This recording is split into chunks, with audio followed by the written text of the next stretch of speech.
Okay, good morning. Appreciate you guys being here. Really appreciate our fans and the support on Saturday night. Thought everyone in the stadium did a great job providing a great atmosphere for our guys. And it was great to have a night game. It's been a long time since we've had one here at home. So certainly a good experience for everyone that attended. Appreciate them. Starting Pac-12 play. I had practice yesterday. Guys were really on point in terms of their attention to detail and their focus, understanding that, as we're in our conference play, wiggle room for errors becomes less and less.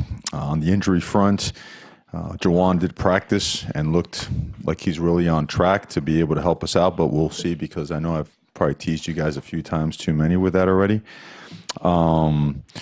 With Cam McCormick, okay, Cam, after assessing him and after him seeing our doctors, it is best for us to take the rest of the season and rest Cam and let him heal so that he can have a successful spring and then start next season with us. We have tried. Cam's got a tremendous heart. He's a hard worker. I know he's been through a lot, and he's been pushing to try to get there. But due to the nature of the injury, he's going to be fine, but it is best in his best interest and best interest of the team that he have this year to heal up and then come back and join us next season. And in spring ball, I should say, in the off-season workouts. Austin Faliu, we did hold him out, more precautionary than anything else. He seems healthy and ready to go, so we're counting on him, and the same goes for Bryson Young. Thomas Graham looks really good. I know he had tweaked his ankle on game day, but the x-rays were negative, and he is moving around pretty well. Jake Hansen is being evaluated. Stephen Jones had a stinger, but is okay. Cyrus had the back spasms, but we feel that he's going to be okay as well. And in terms of the other guys that had the more significant injuries, Micah Pittman and Brendan Schooler, we expect those guys to join us for practice after the bye week, but they're making really good progress. So hopefully that gives you a good idea of where we're at from an injury standpoint, roster standpoint, and open to questions. Right here, front left, James. Starting both with Cam and Jake, Mario. For Cam, again, this started as a ankle sprain of some kind and is now season ending. He's missed a year. Is there discussion of 60-year applications and whatnot on his front? And with Jake, you mentioned being evaluated after the game as well. Mm-hmm. There's a lot to read between the lines of him posting something and all the offensive linemen reposting it is with solidarity, but also could indicate something. Is there something more there with him? Jake's being evaluated, and when we get a true assessment on him, certainly we'll be open with that. In terms of Cam, Cam he's fought hard to get healthy. And, you wish these timelines are sometimes quicker than what they are, but some of those things are unpredictable. The plan for him is a strong one. It's a solid one, an airtight one. And you know what? We're here to support him and make sure he gets back to full strength. Our student athletes and their health and welfare is always going to be at the forefront of every decision. And we look forward to him being there with us through this process to coach his teammates and be there for him, and certainly join us in the offseason to get back on track. Right here in the middle. Cam was suited up to play. Was there ever any intention of him seeing the field? We want to see how he felt. We want to see if this thing is something that he could maybe push through. And the decision was made at the end of warm-ups that, you know what, let's reevaluate this thing. And it was reevaluated, and that's why we're going forward with this particular process. Front left, Matt. With the guys that played in place of the guys that were hurt, how do you feel like Brady Aiello did and Michael Wright did in the second half and the little bit of the first half? They were prepared, and it showed in the way that they played. They executed well, performed well, high levels, and those are two guys that we look at those guys as co-starters. We feel that strongly about them and have that type of confidence in them. On the right, Ryan. Mario, at the end of the year, after having a few road struggles in the beginning, you guys played better against Oregon State. Obviously, the Red Box Bowl went down to the wire with Auburn. Do you feel like you've established being able to take this on the road, or with so many young players, is that still something you're working on? I think you always work on it. I don't think you ever stop.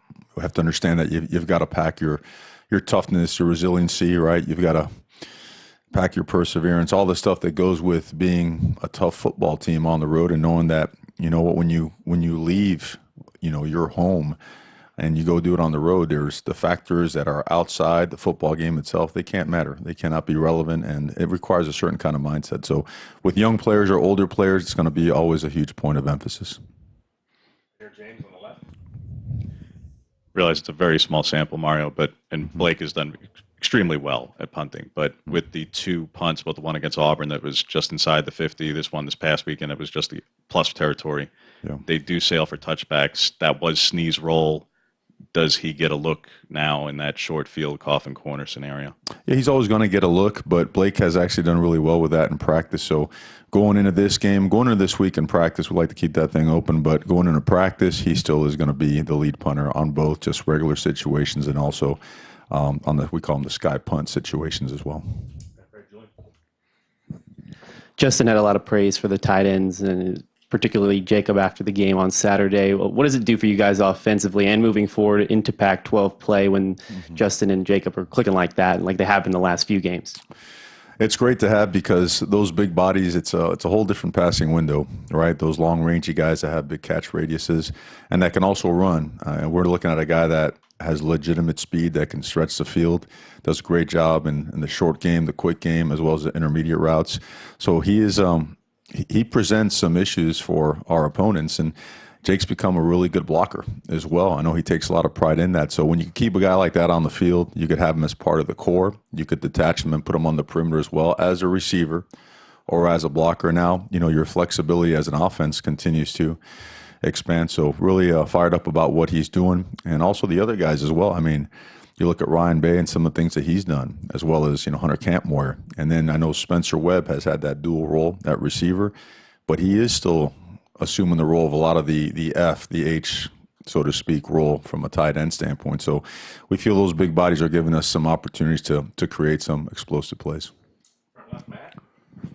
Clarify with Schooler and Pittman is back to practice. Does that mean they'll be capable of playing the next game after the bye week, or is that just part of the rehab of getting them acclimated back into things? It's part of both, really. And we feel that they do have a chance, and they're on target from a, you look at the timeline, the original one, which you always want to be safe with those things because obviously there was a lot of work that went into it and a healing process that comes with it. But they seem so ahead of schedule. They're chomping at the bit. We know that. So we got to slow them down a little bit and make sure that they just are ready to go when they are ready. Now, but in terms of the practice part itself, if everything progresses as it goes, we'll see then. Hopefully we'll have a great update at that time.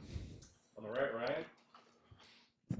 Mario, Stanford's also had some key injuries, and they've also had a loss at USC, so their margin for error is gone in the Pac-12 race. So what are you expecting from kind of this wounded Stanford team? Well, I mean, I think everyone at this point has gone through a good amount of injuries. I mean, I feel like we spend most of our time in here talking about a lot of the guys that we've lost as well. So they have quality depth across the board. They've been an excellent team for a long, long time. They got great football players. And, they know how to win games. They present matchup problems as well with some of their length and their size. They also have some speed in the backfield and some corners that really just they play man coverage and press you up and knock you around and play those perimeter runs the way it's supposed to be played. So they got an excellent football team, so we know that we need to be at our best. Right here on James on the left. You mentioned the corner specifically, Mario. Adebo might be, outside of your guys, frankly, he might be the best cover corner in this league. What does that matchup present, no matter who he's lined up against? What does that mean to the passing game, which against the best corners you face in Auburn, obviously they did a pretty nice job at times keeping things in front of them. With him out there, what does this matchup present? He's a great player, and anytime you face a great player, you have to account for him, whether it be from a scheme standpoint, whether it be from how you want to attack a particular team standpoint. So we're very well aware of him, but I'll tell you, he's not alone. They've got a lot of other great players that also complement him in the core on the back end. So just overall really impressed with their defense and what they do. Matt on the left. With blowout games like the last 2 weeks, it's easy to see how teams could throw a lot because of just trying to catch up. How do you feel like your pass coverage is done because you're still second in the conference in pass defense, even though teams have been having to throw more against you? I think the best part is if you ask our players, the only response you'll get is that we feel we could do better. And we've certainly improved in a lot of areas. I felt like Montana's got a really good passing game. Quarterback's a really good player. We talked about the type of length and athleticism they had outside, and as well as their slot receiver is a guy that just is a really good football player. So, we just feel that what we do is more important, and the focus on us has to always be at the forefront of what we do. and we have to continue to improve our discipline, our technique, right, our fundamentals, and we feel we could take another step in the right direction. James? For CJ in particular, Mario, I know it's been a year, but it's something to talk about. But do you think there are any lingering things mentally for him with Stanford in last year's game? Is there anything there? Do you feel he has totally moved on past that? Clearly on the field there is, but it is the first time he's playing them since that game. I don't think that exists with our guys and the way that our guys are built up and the way we train. And if there's anything lingering, it's nothing but motivation. Back right, Jerry? So, Coach, you had a couple big runs, Sean Dollars and Travis Dye. But other than that, did you feel like the offensive line struggled a little bit in the running game, and how does that bode for Stanford? I think we had some good runs. We had a couple we like to have back. I forget the total number of runs. We had a total of 2 negative plays. So I think we're in the upper 10 or 15 teams in the country in terms of preventing negative plays from happening. When you play a team like that, they run so many different stunts. They run so many cross blitzes.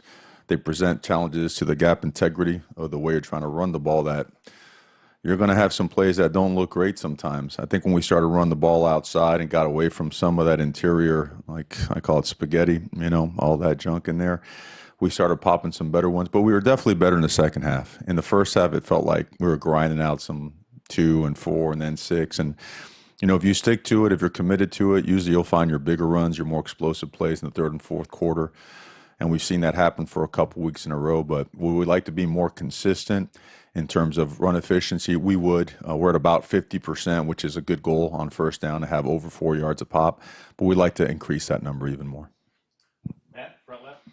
Stanford's traditionally always had a good front up front defensively. What have you just seen from this year's group? I see the same, and they're deep. They do have a lot of bodies.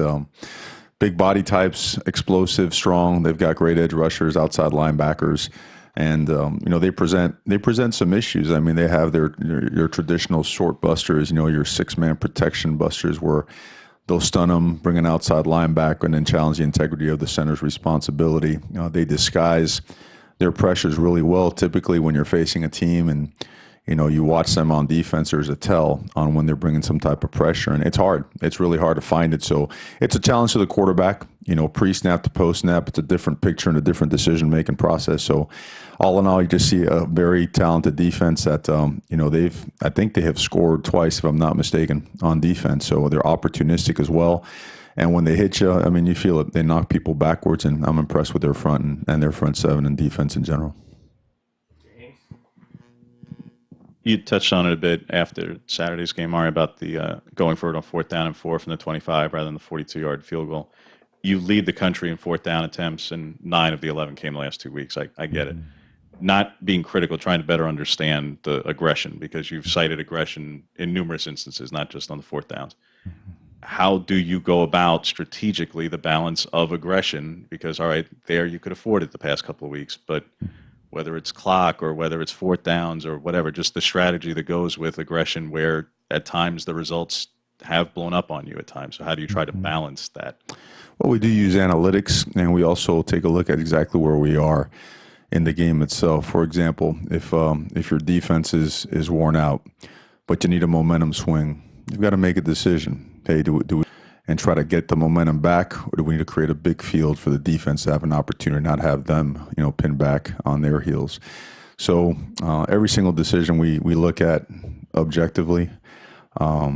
We think it's important to do so, and we think it's important also to show confidence in our players, particularly when we feel that we're playing on the other side of the field or close enough to it. We have a lot of confidence in our defense.